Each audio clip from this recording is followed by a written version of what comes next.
it started out kind of a nightmare. This was the last thing I shot with my old mount, and that thing just kind of, it had some bad times with it. So this was the last thing I shot with it. It was the last straw, but it did come out pretty good. Um, but it was actually shot at my parents' house in Cleveland. I knew it was going to be really clear there and really cloudy here, and I had 4 days off of work, so I was like, "Hey, let's all hang out in Cleveland for a little bit." And in the trunk, I had everything, and so I set the whole thing up in their backyard and let it auto run. And that was, I just kind of let it go and I went to bed and it worked. So I got about 6 hours on it that one night. And it's been a lot of fun to process. There's a lot of data in there. It's a 16-bit image, so there's a ton of data. There's a lot to pull out of it.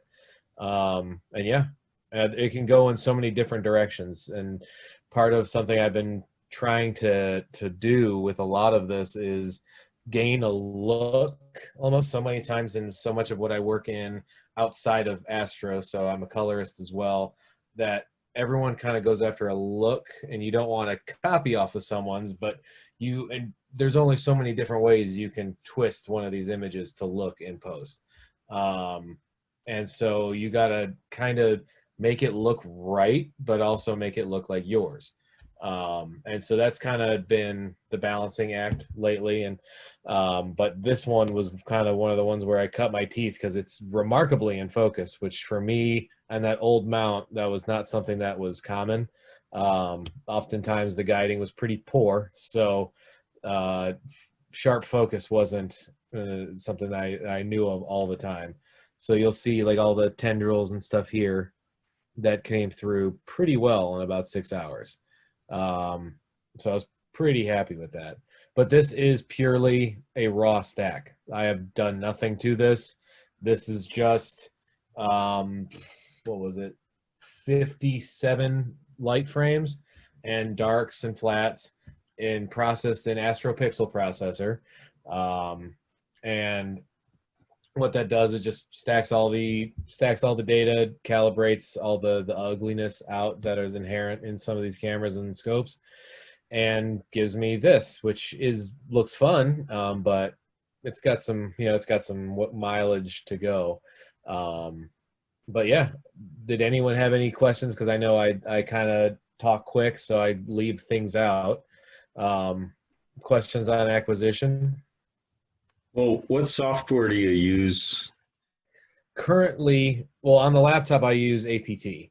I've tried Nina. Nina's great, but APT's framing wizard is second to none. So because it interacts with Stellarium. And so what I do is I actually find the target, use the framing tool with like the rectangle in Stellarium, and then it's literally one button. You sync Stellarium and APT. It goes coordinates there, plate solves the image, and then it does something called go to plus plus, which what it does is that it takes a picture, looks at it, compares it to Stellarium, and it's like, oh, I'm wrong. And then it knows its own error. So it does the plus plus, which is it tries again 5 more times, and then it really finds exactly the same thing that's in Stellarium. Like it matches it down to within 5 pixels. So it is dead on. So you lock it in there, and that's why I use APT. Currently, I am demoing out for the next month on this guy. I got the ASI Air Pro, and that one's been fun. Running everything off of my phone has been a little weird, but because I'm used to having lots of cables and computers and swearing at these things all the time for not working, and the ASI Air just kind of works with it's like an app. It just works perfectly. So been using that, but it's been cloudy for a week and a half, so that's it. I have a question. What scope and mount were you using when you took this? This was the Zenith Star 61 and the Celestron AVX. So currently I'm still using the Z61 because I love it, but it's the EQ6R is what it's on now. That's what upgraded to. Is there any more questions or anything? Dan, you don't have the scope available that we can look at, the Z61 or whatever. Yeah, I mean, it's right here, so I can. Kind of relate. Yeah, it'd be cool to see. Yeah. That's why I brought it up here. So this is the Z61. So not very big. This is the computer on it. So the ASI Air is what controls everything. This wirelessly talks to my phone and or computer, and everything is all the guiding, all the imaging. You see it has USB as a SD card on it. So just plug in an SD card and, image. Everything, as you can tell, is ZWO. So focuser, camera, guide scope, computer. But yeah, this is a small 60 millimeter scope that I have just entirely used every possible mounting port on it. So it's been fun though. Hey, Dan, what was the camera again you're using there? The 183 MC. The ZWO? Yep. Okay. Yep. So I'm not doing monochrome yet, probably next year. Thinking about going with a Explore Scientific like 102 with a 1600 with the filter wheel. That's probably going to be at some point next year. It's just with all this light pollution out here, shooting narrowband and shooting RGB with narrowband filters it's so much easier than just trying to shoot something broadband. It's just 1,000 times easier. So I know that probably next year I'll invest, but that's a huge investment. So definitely got to hold off on that for a little while. How do you like the EQ6R? Oh my God, it is amazing. It weighs a billion tons, but it's love it. So something I got to figure out is when I guide on the laptop. So when I'm, totally wired in with the computer, guiding's at like 0.5 RMS. So I'm great. But on the ASI Air, it's like significantly worse. And so I'm actually talking with ZWO right now and a couple other devs and seeing what's happening, because like with the same settings from PhD copied to this, they reacted totally different. So it's kind of weird. I got to figure that out. But like I said, I'm testing it for a little while. So we got some bugs, but we'll see what's going on. It's fun. Hey, Daniel, how long were your subs? For for the Soul, 5 minutes. Thanks. Yep, 5 minutes times 57, I want to say. But yeah, I'm gonna get started here onto. I'm gonna make this a little bit smaller. I'm getting the chat window so I can see all of Photoshop. Okay, so with Photoshop, I'm just gonna jump into the processing here. And if there's questions, please do stop me, because I know I kind of sometimes go quicker than I should. But yeah, this is just the raw plate pretty much out of AstroPixel processor. All right, I have a Wacom tablet that I use that I've been using for years, so that's my thing. All right, so first off, of course, never start on your background layers. So, and I know Photoshop's not the most commonly used processing software for this, but it works perfectly for me, so I love it. But starting out, first thing we want to do is really draw out that nebula and push back the background. So I want, if the soul is here and there's all the black background, I want it kind of like 3D. I want it really, coming out of that. And the only way to do that, you can't stretch the whole image. You have to do selective masking and selective stretching. So with my first real layer, what I'm going to do is go up here, select color range up in here in Photoshop.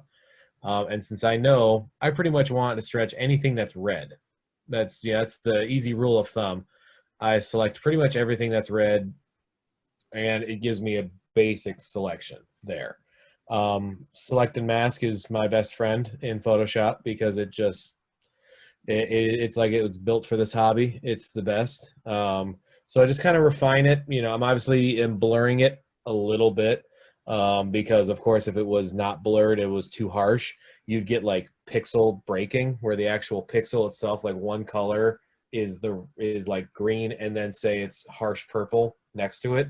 So the actual pixel itself kind of like broke, and that looks terrible. It actually breaks most noise reduction algorithms when you do that. So I just avoid it as much as I can. All right, continuing. So this is just going to be the initial stretch one here. And let's get to that. As you saw, I selected pretty much the red parts. Let's take a look. There we go. Really bringing them out. And little small processes versus big drastic ones always works. So that's why you'll see me do this kind of in two. And I'm also still going a little bit faster than I normally would. Typically I use like lots of adjustment layers, but that is a long process and I don't want to, that takes hours. So I don't want to do that tonight. But as you can see, we're already getting there. We're already brought the nebula out. So if you compare it to the initial ground layer, we've already brought out quite a bit. I'm still happy with that, frankly. But the next step is now we're going to really separate it. So we're going to really take everything out and try and get that background kind of pushed away. So we're just going to redo exactly what we did. The same thing about feathering, kind of, just refine the mask so it's not all over the place. But this time, because I'm not affecting the red, we're going to invert the mask. And so that's going to give me that. And just a very slight reduction, just to give me a little bit, like a half a stop is, shit, there we go. Yeah, like a half a stop is usually very, very nice. So if we go back, look how much that alone punched up the image in one layer. In one layer that practically, doubled the saturation of a lot of this. So a step after this, because I want to, obviously this was taken with the dual narrowband filter, so I do shoot with a couple different filters, the L Pro, L Enhance. I've demoed the Triad, and what they all are, they're just multi-narrowband. So there's always HA, there's O3, H beta, and sulfur 2. There's a lot of fun stuff, but these one filters, because I don't shoot monochrome, this one filter can do both HA and O3 at the same time, which is really cool. Unfortunately, O3 is a lot more difficult to get out of there, but we do know, if you look at the chart of these filters, O3 lands in the greenish area. So if I go into my channel window in Photoshop, red, we pretty much know that that's all HA. But green, you see these little cloudy wispiness here. If you guys can see that, I'll zoom in a little bit. That is actually the O3 data that is there. So that's what you're seeing kind of here, faded in that. And so that's actually what I want to bring out the most. So again, same exact process as before with the selective masking. Now I'm just going to make another layer real quick. This one's going to be the O3 pull. This is where I'm going to really try and bring out the O3 in this. Because that's what I really like. I like that look. That bicolor look it's really nice. But right here, all right, let's get this started. Let's pull out the O3. So again, same process as before of pulling out just the littlest bit of data. There we go. That's what we want. And we just got to refine that selection a little bit, as we were seeing. So just the littlest, I want just these littlest areas here. Let's see. All right. Great. So now if I go back, we're on the same layer as we were before. Curves again. Curves is what I use so much. It's a ton. Now let's see if we we can boost a little bit, or if I'm gonna have to refine it. And also it's a ton of trial and error. So a lot of times it is just, oh, that didn't work. Let's try it again. And I'm thinking that that selection might have been that one of those. Yeah, it was. Let's just try that again.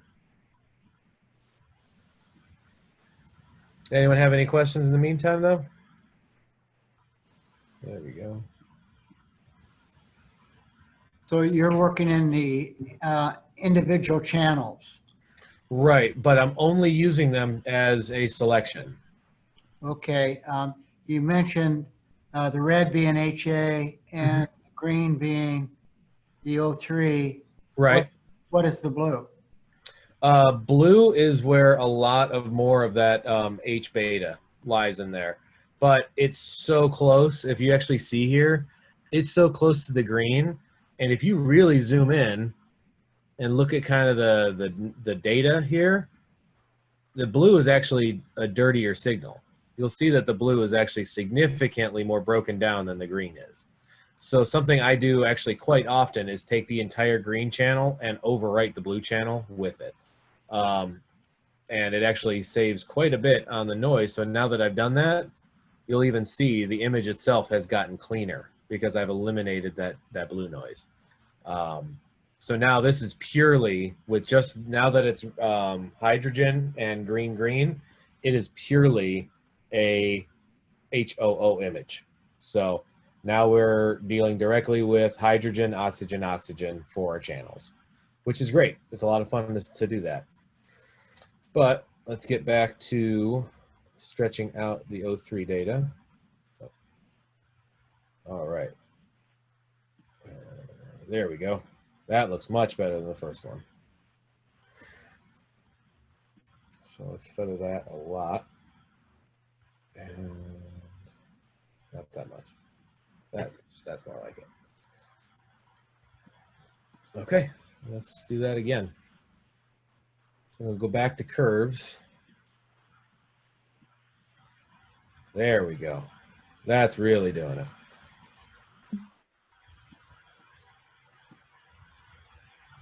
Bingo. So you kind of see what I did there was to really try my best to bring out that blue and to try and bring that forward. But that is one of the focuses, and right there you can really see it start to pop. But you got to balance your blues and your greens to try and get kind of a nice teal sometimes. There we go. Okay, and bingo. So just using that selection, we did that. So going back. So now if we, to really dissect what I did there, go back and look at the channels and look how pushed just those little areas of fuzziness are because of that muted selection. So that I'm actually pretty happy with. I like that a lot. Next step I do, when I try and do this as quickly in real time as I can, is pretty much exactly what I just did, but again, we are going to just select the whole nebula. And what we're doing now is we're just going to try and separate it from that background. That background's a little mushy, a little much. I just want to try and get it away from that. So we're just going to do curves again. Bring the whole thing up. And deselect. And that's getting there. That's really getting there. Let me just rebalance. I can't spell. All right. And so, you know, everyone has lots of their own tastes on these things. I'm resetting the black level so we can see a little bit better. But one thing that I definitely have a preference towards, at least myself, is on star size. So I know some people like bigger stars all around. I like tiny pinpoint stars. That's my thing. And so the final adjustment that's actually a true image adjustment that's not just noise reduction that I do is an entire star processing thing. And so what I do, again, this is like, it's like I'm staying, if you're going to process astrophotography in Photoshop, you're going to live within the selection menu, because similar to PixInsight, how you're always doing masks and layers and star masks, layer masks, or anything like that, this is how you do that in Photoshop. You just essentially make them one at a time. But for stars, because this is super easy, it's just the lightest parts of the image. So I know, just looking at that graph, that there we go. All the stars are now selected. And let's just clean up that mask a little bit. So there you go. See all my stars. And Photoshop has a beautiful tool called Minimize. And right here, let's take a look. So you'll see what it does here. I'll really overdo it. See how it actually squeezes the surrounding pixels and it makes a content aware edge around the pixel. So around here, so you'll notice if I turn it off entirely, this is without it and then with it. So it really kills them. That's a really strong. So typically I will kind of do 2 passes of a, it's much better to do 2 passes that are lighter than to try it a very heavy hand and just get all the processing done with one brute force. But we're almost about wrapping this one up, actually. Now that the stars are good, there's one more process. See, now you can see all the stars are significantly tamer. So before, after, stars are so much cleaner than they were before. As you can see, like, you can look out in this region right here. That's just, you can see so much more nebula and you're almost not distracted by the stars. It adds a lot of more depth too, because they're not, all the stars aren't like one level of brightness. Right, absolutely. Now the next step is noise reduction. Everyone's, again, has tastes on this. Personally, I don't like noise removal. I like noise reduction. So color noise I hate, so I'll get rid of that. But like grain, that I keep enough of that. But like I don't, I know some people really like to sharpen and keep everything hyper pinpoint. That's not really me with this. You can see I'm just using the camera raw tab here to just clean up a little bit. If you've ever used Lightroom, this is almost the same tool set that's in Lightroom, only this has just been transplanted into Photoshop. But if I wanted to stay in this color palette, then I would stay there. Sometimes I do like to, let's make a new layer real quick. Sometimes the pink is nice. Sometimes people really like the pink nebulas. They look really cool.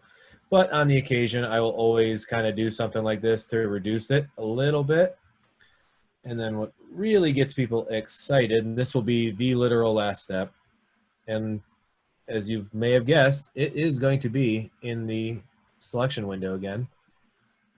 But you selectively brighten certain parts of the image that make it seem like it is genuinely on fire. And that, oh, people go nuts. That's what gets, for me, I count Instagram likes, I count all that stuff, and this is what does it for everybody. So you just select the outer bounds of the nebula like that, and then you push the color channels really hard. And people just love it. The green is probably going to be, let's tone that, RGB. So you kind of see what I'm doing along the edges there. Mm-hmm. And bingo.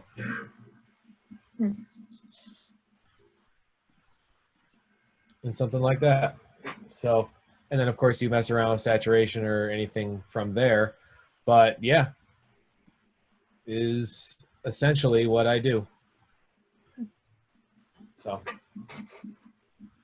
Also, Dan, could you flick that image back with the original unprocessed yeah. Let's go back and forth?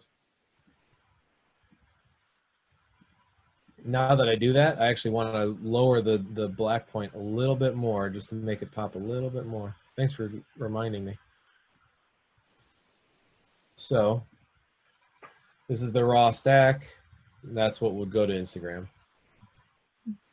Maybe a little bit of saturation too.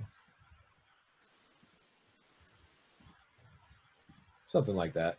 Something, a variation of something like this. Of course, typically it takes me weeks to process something, so me doing it in 25 minutes is a little different, but something like that you would see the original and the final release. Beautiful. So Dan, are you basically self-taught with trial and error? Yes, entirely. Lots of error too. My goodness, you wouldn't believe how much error. But I do have a background as a colorist, so this is something. Ooh, that looks nice. This is something that I've done for a few years, just kind of working on some things like this. I actually really like that. I like that. Yeah, boosting the saturation in the cyan channel really did it. But yeah, I've known Photoshop for about 15 years, and I was a Da Vinci colorist for a few years, so I know Da Vinci as well. And so color theory just comes to me. It's been my thing. And so translating it to this it's been a process, but I'm slowly getting it. I'm slowly getting to the point where I'm like, huh, all right, this makes sense. But it's more or less just trying to translate certain processes over from one software to the next. So many of these softwares do exactly the same thing. It's just trying to wrangle them and and get the same result every time. So you did have kind of a head start. A little bit, yeah. I've just known Photoshop for so long, and I'm still working on this thing too. Which version are you using in Photoshop? This is the latest, so CC 2020. Oh, okay. There we go. Kind of blacken the background a little bit there. Make it pop a little bit more. So again.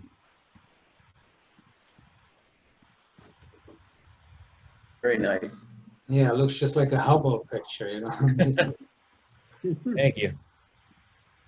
Wow. But we were focusing details before, like on these areas where I really wanted you to really see them. So before they just kind of, were just there, right? But now they really pop. So, yeah, I'm happy with it. The original shot was with that dual filter entirely. Oh yeah, what was that? The original data, the original shot, was that all taken with that dual filter? Purely. Okay. Yep. Purely taken with that filter. Great filter, gotta say. Who makes that? Is that Opalong? Yep. Okay. That is Optalong, and they're great. I've heard that new L Extreme is supposed to be really, really something. A lot of my friends have been using it, but I haven't. They've been out of stock literally everywhere, and I'm just out of money with this hobby at a certain point, Are you talking about that $1,000 filter? No, that's the Triad. Luckily, OPT actually let me demo it out, and it's pretty cool. But that's the Triad. That one's $1,000. That one's awesome. That one's super super cool. But the one I use there's a new one that's out too. I'm forgetting it. Oh, it's the L Extreme, where it's like the L Enhance, but the band passes are half the size, so you're supposed to get a lot more contrast. But it's like twice the price of the L Enhance, and the L Enhance does this. So it's almost like don't fix what's not broken, Because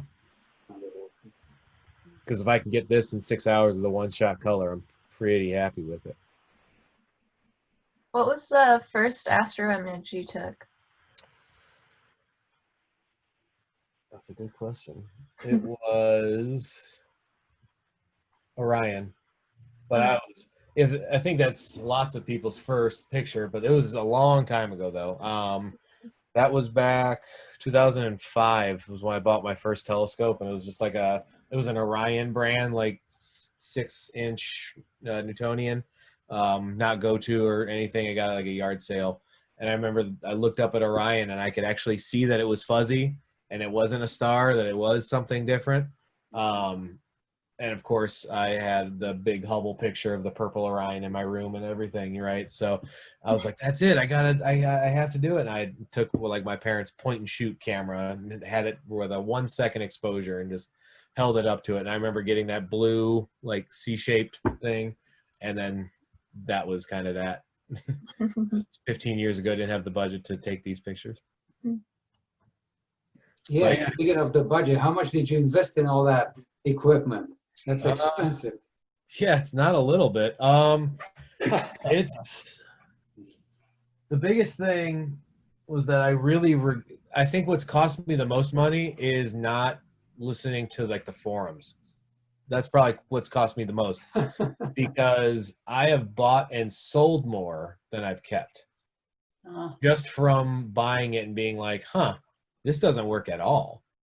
And then it being, you know what I mean? Like it just not being the correct thing, right?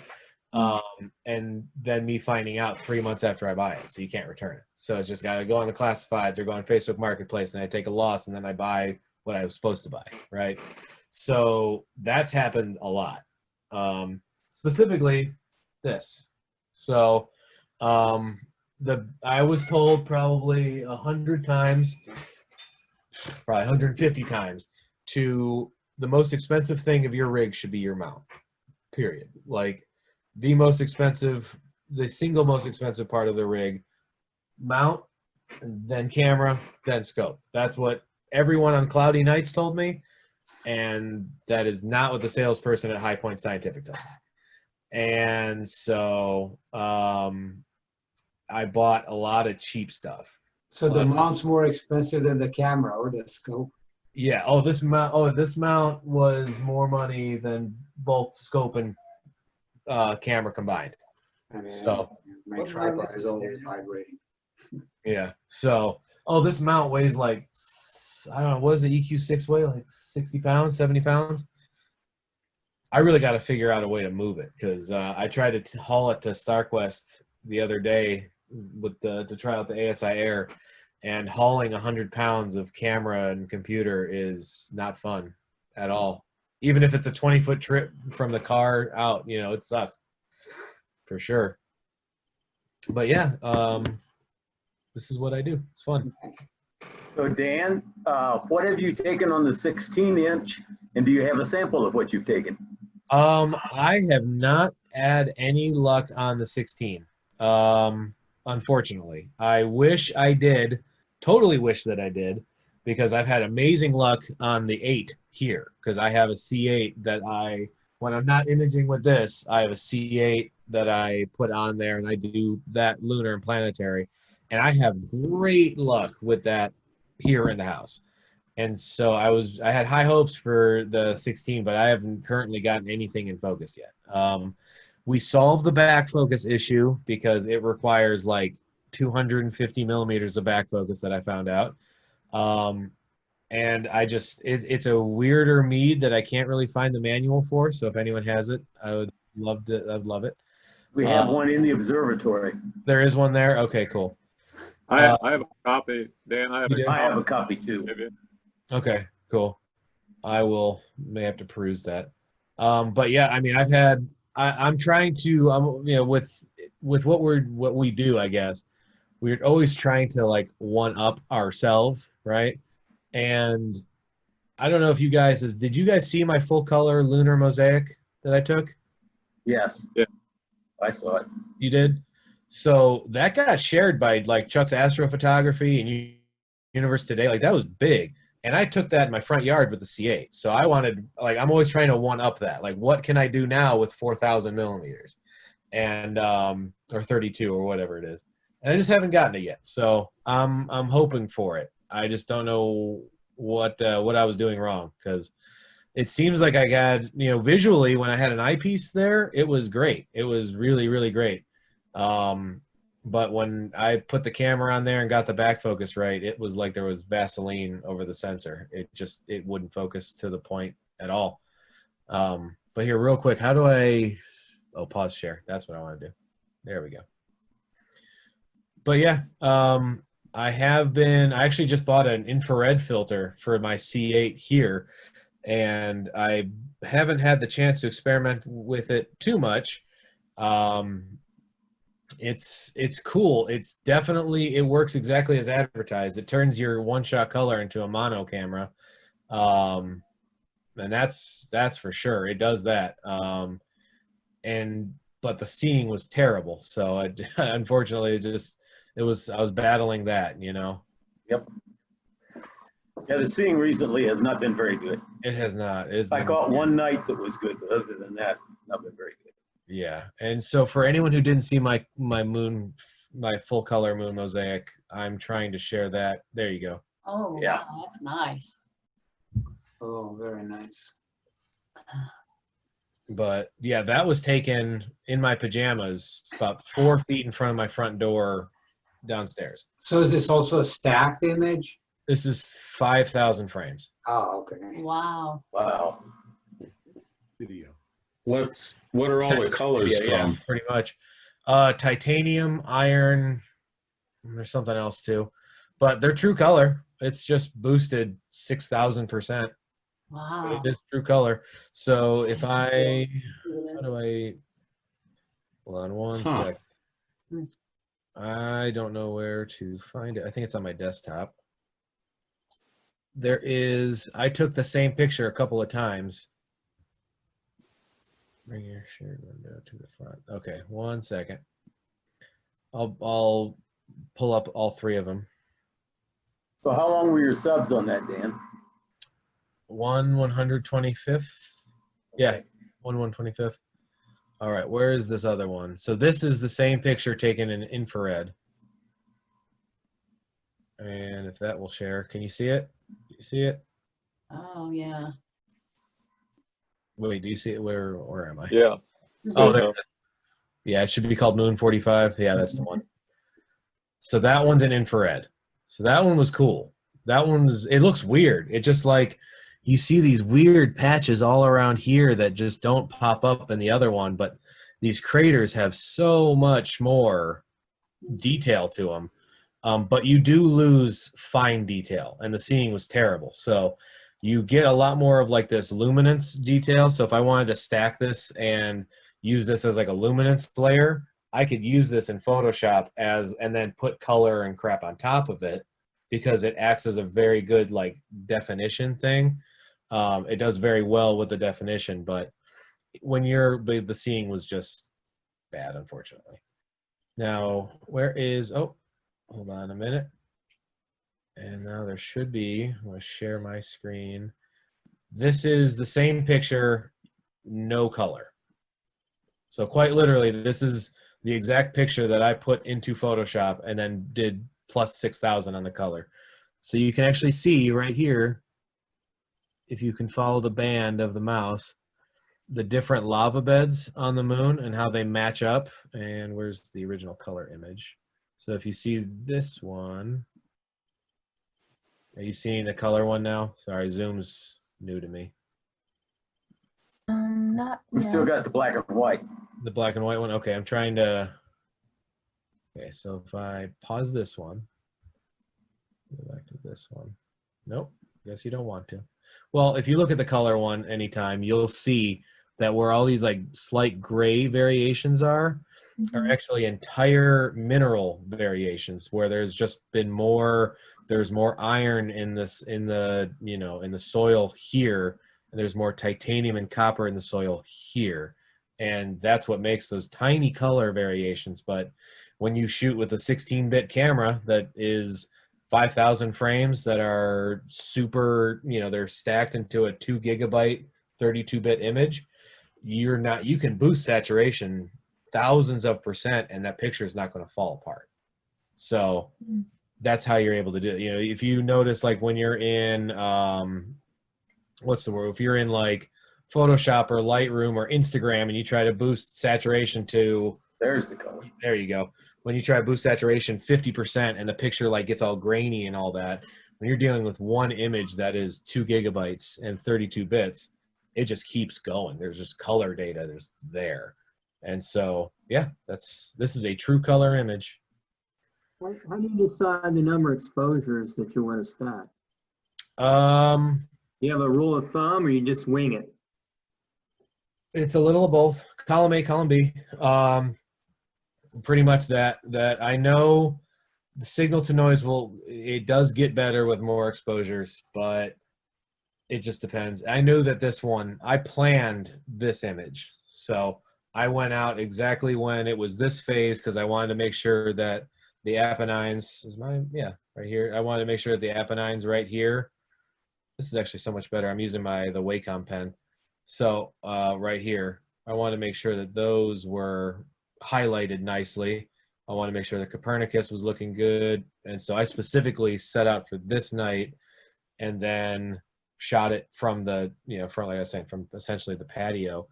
And this one was 5,000.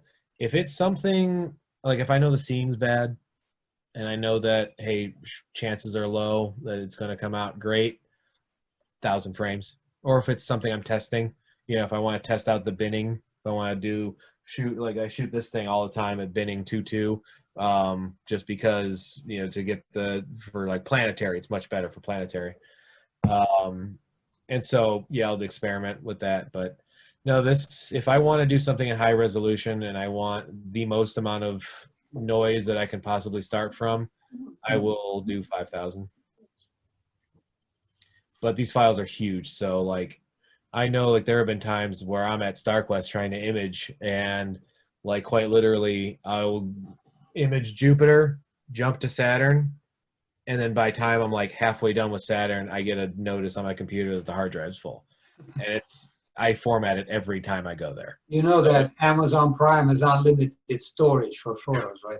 Right. I will have to, yeah. Well, I'm at recording time. So like when SharpCap is recording, it fills the computer in an hour and a half. So I just have to, like, that's my time limit because I know, like, okay, cool. Hard drive's done. I guess I'm done capturing the moon for tonight, because the images are huge. There's huge files. But yeah, I'm really proud of this lunar one. This one's a lot of work went into that. A lot of time went into that one. Daniel, I'm guessing your process, someone mentioned NASA before, but isn't this kind of the same thing, a process that NASA's Hubble team would go through? Have you ever compared notes or they publish anything? They use PixInsight. And so I've never used PixInsight. And the Hubble team and the Spitzer team and all them, they use PixInsight. And unfortunately, I just don't have room in my head for another high-end graphic software. I just don't. Like I said, I'm a certified Avid operator, certified DaVinci operator, and a certified Adobe operator. Like I cannot, there is not another like ounce of space for software in my head anymore. So I'm really trying hard not to use PixInsight. I know it's the best. I know I sent my data off to someone who uses PixInsight, and they sent it back to me, and it looked better than anything I could ever do to it. But it's just like I don't have the time to learn it, So, yeah, let me go back to Photoshop so you can see that picture. But yes, PixInsight is not you. PixInsight is it's the goal. One day I'll get to it, but we'll see. Nice. Well, yeah. Does anyone have any other questions, or do I hand it back to you, Sarah?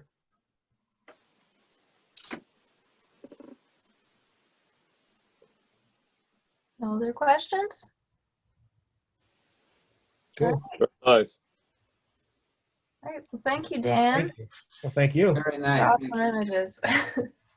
It was awesome. Oh, if you guys want to see this was the last one I took, by the way. This was the first thing I took with the ASI Air. It was to open another tab in Photoshop. Sorry, I forgot. I wanted to show you earlier. But yeah, this one just got finished processing yesterday. So this is actually done. Like this one's actually going to go on my Astro bin. This is done. Nice. But it's the California Nebula. But that one's taken, a week now. So they take a little while sometimes. I wasn't here earlier, but do you have a platform that you share all these on? Yep. So I'm on Instagram and I'm on Astrobin and Cloudy Nights and all those places. Can you put those in the chat? What your names are? Yeah. Yeah. Where is that? How do I do that? I might be able to As do soon as it. I figure it out, I promise I will. Yeah. It's somewhere. They're in the email invite. Did you get an email invite, Michael? Yeah, I did. I'll double check that. Okay. They Thank should be you. at the bottom of that. Cool. Very cool. But yeah, my Instagram, Astro Dans is what I go by on Instagram. So it's fun. It's fun. I was really excited when all of a sudden our account started getting tagged in all these awesome images. I was like, who's this? That's me. Usually we don't get tagged in many things, so it was very cool.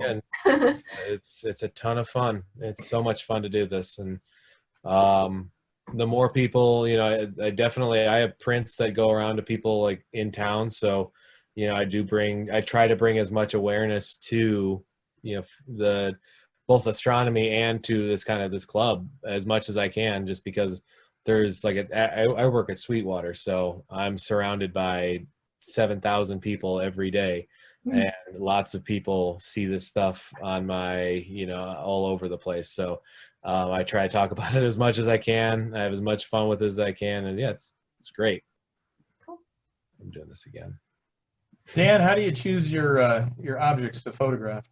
That is actually in Stellarium as well. So in Stellarium, I wonder if I can screen share that. That would be something very cool for you guys to see. Oh, that looks good too. All right. Do you have a different version of this that you already processed? What do you mean? The Soul?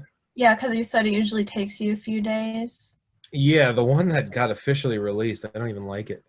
I don't even like it anymore because I just kept working on it, Yeah. As we all do, you just keep working on it. Eventually you hate it. Mm-hmm. And that's quite literally what happened. Was I just kept working on it. I was like, you know what? I really don't like this. But the official one, that's the one on my Astro bin. Let's see if I have it here. As you can see, I go through so many.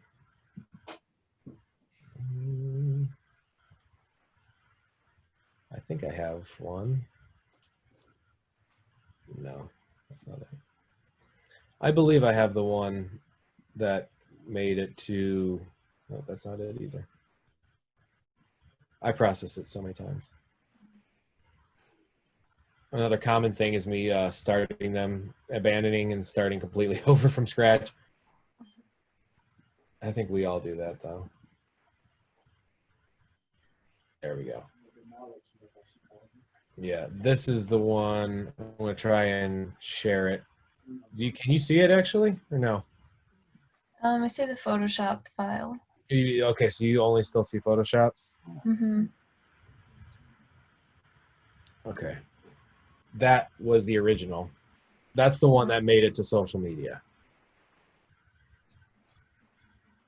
And I like it. Mm-hmm. But I just kept pushing it. So actually I'm probably going to be re-uploading this one to the Astro bin at some point, maybe. Mm-hmm. Because every time you process an image, you learn a lot more about everything, really. You just see so much more that you missed. So, yeah. Was there another picture that no, that was it. That was the last one, I think. Hi, Daniel. Dave Thackeray here. I just want to let you Hello. know that I am following you on the Astrobid. Oh, awesome. Thank you. All right, man. Thank you. Good. Yeah, I appreciate it. Yeah. I know you helped me out when I was starting out, so thank you. You're welcome. Awesome. Yeah, we'll check it out. Yeah, absolutely. Please do. I got almost pretty much everything I've worked on is up there, including some of my newest stuff that was taken with the new mount, which has been lots of fun. Shot some galaxies recently, so check it out. Awesome. Great job. Thank you. Anyone else have any Presentation. questions? Oh, sorry. So, Awesome. Sarah, back to you, I guess. Okay, thank you. Yeah. So this is the part where we all just kind of chit chat. But I have just a small announcement. You guys have probably heard me say to join the groups.io page. We have about 35, 36 members on there, but there's around 70 of us total. So some of you need to get on there. So I'll put a link to join in the chat. And hopefully once we're all on there, it can be a really good resource and way to collaborate and communicate. And eventually we can probably send out reminder emails and things for the meetings. So yeah, let me get that link in there. And then Nice. Julie, are you still here? Yeah, I'm still hanging here. Do you want to talk a little bit about the next meeting? Is it Tom Field for the spectroscope? Yeah, we're on schedule to have Tom Fields. He's the president and he does a lot of demonstration, all kinds of different clubs of RSpec. It's for spectrometry work. And we have we've taken some pictures, but it'll be nice. I've seen some of his seminars online. He's very, very good. He really gets into all the software and everything. It's a very powerful software where you take your spectrum and then it brings it into the program, and then it can calibrate from pixels to angstroms, and it takes some practice. I'm still kind of struggling with it, but it should be good to talk to him and see how he does. So we've been kind of working on the spectrometry side in the observatory.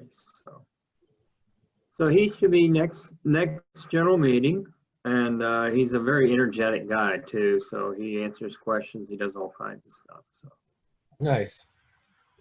Anything else? Anybody else want to have anything to say before?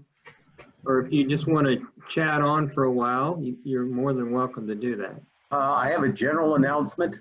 I have a couple small outings that will be out at the observatory. One's a group of just 10. It's supposed to be adults and a few Boy Scouts. The other's another small group that's Girl Scouts. And those nights, for COVID reasons, both the pads and the observatory need to be closed to everyone else. So even if you're going to use the pads, I probably for a while need to know that. Okay. What days were that again? Right now we're talking Saturday nights. Oh, okay. That's fine. That's fine. The only reason I asked is I split my time from shooting here and there depending on the target, so that's why. Yep.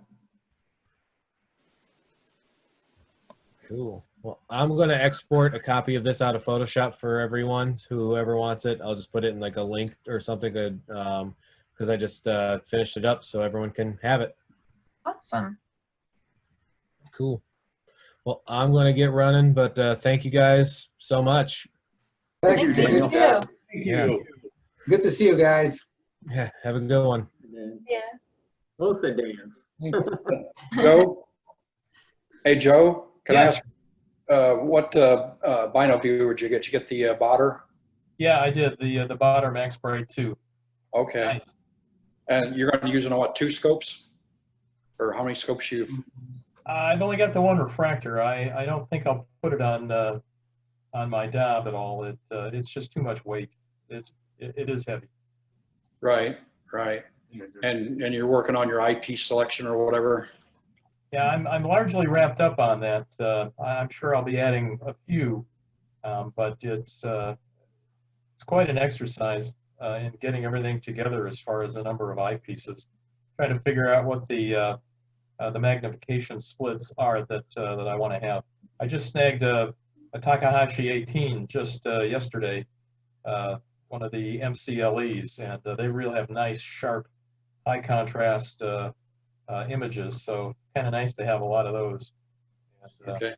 I found the Teleview Type 6, the 13 millimeter, works pretty good for bino viewing with the 82-degree apparent field of view, and just seems to be a nice sweet spot.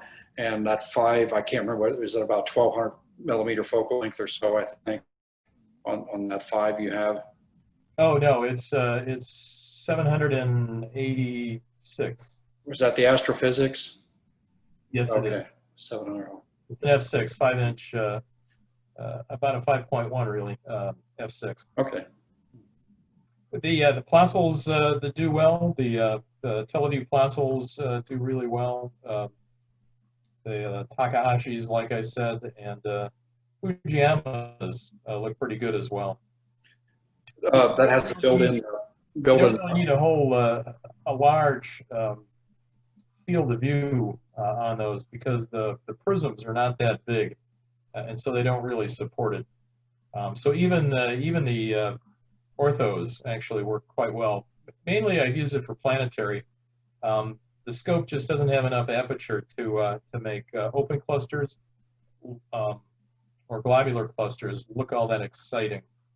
So it's mainly planetary at this point, and if I had more aperture, maybe I would use it at lower powers on the clusters, like I said. I would put a big weight on the back of that Dob and try it on that. And it would require a good weight or the ability to slide the scope around. That has a built-in Barlow, doesn't it? So you can switch the power thing on that, or whatever. Does that affect the actually the pass through the field stop? Yes, it does. It's got 3 actually, and I have what they call a 2.6x. I forget what the other 2 are. They're 1.5 and 1.3 maybe. I forget what the other 2 are exactly. But with the 5-inch AP, the 2.6 really is perfect, and mainly it's to allow you to use it on a relatively short focus scope like my 5-ad, my 5-inch. So I think if you had a slower scope, you could get away with either not having that in there or using one of the lower magnifications. My brother-in-law has an f6, I'm sorry, an f9 6-inch, and he uses the lowest Barlow that they have when he puts it on there. Of course, he has his ice. Yeah, to reduce eye fatigue. You know, for long-term viewing, if you want to do planetary, they do reduce eye fatigue, and your brain kind of balances out the so you're not squinting and you're not, you know, it's just easier, more relaxing to view. It is really spectacular seeing the amount of detail that you can, even in really compromised seeing. So it was really exciting actually getting a look at it. You do really need a decent bino viewer in order to get that done. There are a lot out there, but I don't really know about any of them except for the batter and the Zeiss. They're both excellent. I found an article in an ad rather in Sky and Telescope from 1959 that had a bino viewer in it. So apparently it's not a brand new idea. And even Celestron makes a cheap one too. I don't know how good it is, but I mean they're out there, and depending on the quality of the prisms and everything else, you know, it's you know, sometimes they work, sometimes they don't, you know. Until the brother-in-law upgraded his bino viewer, I wasn't really all that impressed with it. And then when I was down there, he lives in Indianapolis, so I say down there. When I was showing me the upgraded bino viewer that he has, and he has both a Zeiss and a batter, so he has both. And the difference between those two and the original one that he had, like I said, I was not real impressed with the first one he had, but both of these, the batter and the Zeiss, are just amazing. Teleview. What's the one you have, Ed? It's been around for 15, 20 years or whatever like that. It doesn't get talked about much. It's not as a matter put a whole lot of money in this Max Bright device here, and they're kind of dominating the forums at Cloudy Nights and stuff there over the last few years or whatever like that. So I mean, that's their entire a big part of their business, you know. So they're really selling quite well. When I bought mine, there were like 4 left. I bought mine through Agena Astro, and they had like four sets left. So when I bought, they were down to 3. And like a lot of the eyepieces, they don't really seem to be able to get restocked very quickly. I'm not really sure why. They tell me they told me that it's because a lot of people are sitting at home and buying eyepieces and bino viewers and all that, and for some reason the manufacturers are just not able to keep up. It's been the same way with those ZWO cameras that you know, Agena will have like 10 listed, and you'll go back a week later and there'll be like 3 left or something. Yeah. So yeah, everybody's buying home stuff, I guess. Well, I'm still waiting on my scope. I can't get my scope, and I haven't got an excuse for the last couple of weeks either. So we'll see if they come up with something here in the next few days or whatever. You know, ordered it at the last of August, and said, "I will get it out to you in a couple of weeks." Now it's 6 weeks later, and there's still not no date for shipping. So if you get a bino viewer, expect to spend some money. The bino viewer itself is expensive enough, and then you put a good set of eyepieces with it, and you practically double the amount that you end up spending. I bought a couple of zooms, 8 through 24 zooms, just to kind of cover all the bases. And everybody says, "Oh, the stops are so small," or whatever like that, or you'll have this distortion or that distortion. I don't pick up any of that stuff at all. And really, going from 8 through 24 on most shorter focal length refractors doesn't make that big of a difference in the magnification range or what you're actually seeing or whatnot, you know. So people obsess about that like they obsess about everything else. So but you know, a good pair of cheap zooms, where I shouldn't say cheap, $250 a piece is not cheap, but still, you know, would cover you for a lot of territory. Well, the whole eyepiece discussion about contrast and sharpness across the field and color rendition, that's a whole religious argument. So I'm not going to pick that off, saying that oh, I'm certain that my Takahashis are infinitely better than your zooms. Are you saying that we should have people, when we post on here, we'll put down their preferences where like, so we can know who can talk to who and who can't talk to who, you know, without getting in an argument?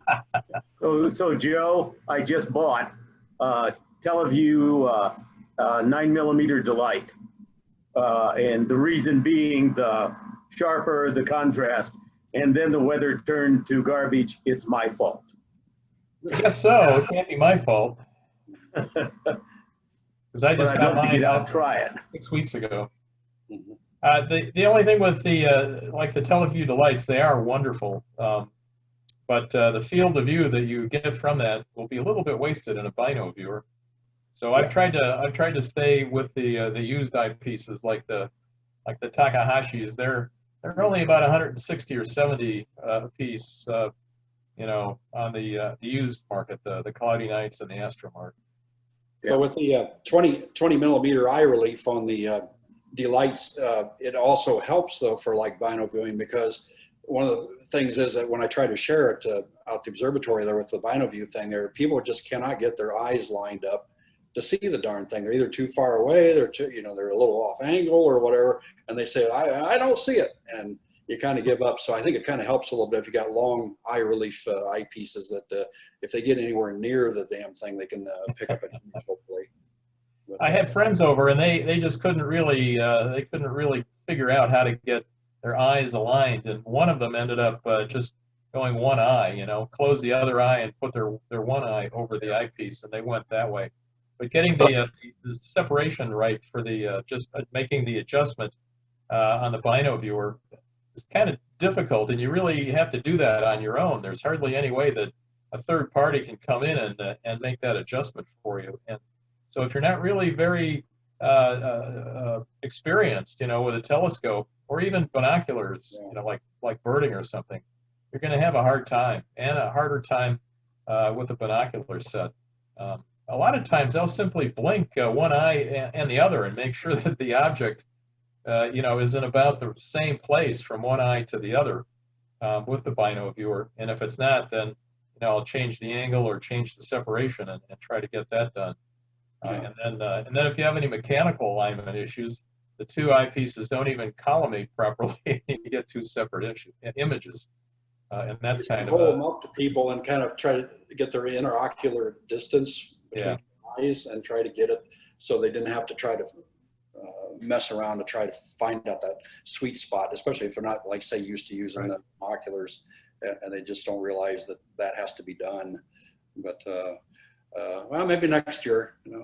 There's always next year. So I have found that I don't have to have absolutely matched pairs. I've used really severely mismatched pairs and still get the binocular viewing effect to be very helpful. Like I was teaming up a Takahashi 12.5 with a Meade ortho, and the fact that they don't come to focus in the same place is your first challenge. But if you've got a little bit of play in the vertical, you can set it up so that you can make them